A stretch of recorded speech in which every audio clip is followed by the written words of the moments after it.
दलित नेता एवं लोक जनशक्ति पार्टी के संस्थापक रामविलास पासवान की आज जयंती है। उनकी जयंती पर सभी अपने अपने तरीके से राजनीतिक मकसद साधने की कोशिश कर रहे हैं। उनके बेटे चिराग पासवान जहां हाजीपुर से आशीर्वाद यात्रा की शुरुआत कर रहे हैं, तो राष्ट्रीय जनता दल अपने रजत जयंती समारोह में पासवान की जयंती को भी जोड़ रही है।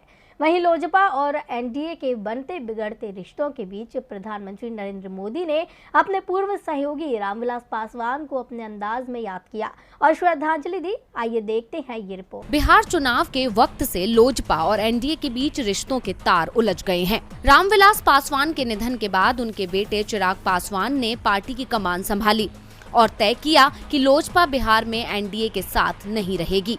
लोजपा जदयू के खिलाफ लड़ेगी, हालांकि भाजपा के खिलाफ कुछ नहीं करेगी। केंद्र में लोजपा एनडीए का हिस्सा पहले की तरह बनी रही। केंद्र और राज्य के अलग अलग समीकरणों में उलझी राजनीति तब और अधिक उलझ गई जब लोजपा में ही दो फाड़ हो गए। पिछले दिनों चिराग पासवान अपनी पार्टी में अकेले पड़ गए और उनके चाचा पशुपति पारस ने पार्टी के सारे सांसदों को अपनी ओर मिलाकर पार्टी पर अपना कब्जा बताया। उन्होंने जदयू के खिलाफ जाने के चिराग पासवान के फैसले को भी गलत बताया।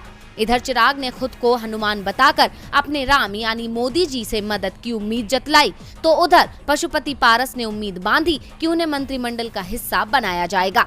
अब इन दोनों में से किसकी उम्मीद पूरी होगी, ये तो वक्त बताएगा। फिलहाल पीएम मोदी ने अपने पूर्व सहयोगी रामविलास पासवान के जन्मदिन पर कहा कि जनसेवा और वंचितों, दलितों को सशक्त बनाने में उनके योगदान को हमेशा याद किया जाएगा। आज मेरे मित्र दिवंगत रामविलास पासवान जी की जन्म जयंती है।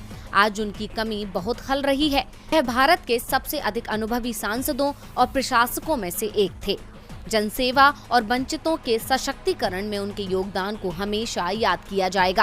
आपको बता दें कि मोदी के नेतृत्व वाली सरकार में मंत्री रहे पासवान का पिछले साल अक्टूबर में निधन हो गया था। वह सबसे अनुभवी सांसदों में से एक थे और उन्होंने समाजवादी समूहों से लेकर कांग्रेस और भाजपा समेत विभिन्न दलों की सरकारों में मंत्री के रूप में सेवा दी। पासवान के निधन के बाद से ही उनकी पार्टी के भीतर गुटबाजी शुरू हो गई है। उनके बेटे चिराग पासवान और भाई पशुपति कुमार पारस दोनों ही पासवान की राजनीतिक विरासत पर दावा जता रहे हैं। अब मोदी जी के इस ट्वीट के बाद सवाल ये उठता है कि पासवान की राजनीतिक विरासत पर हक किसे मिलता है।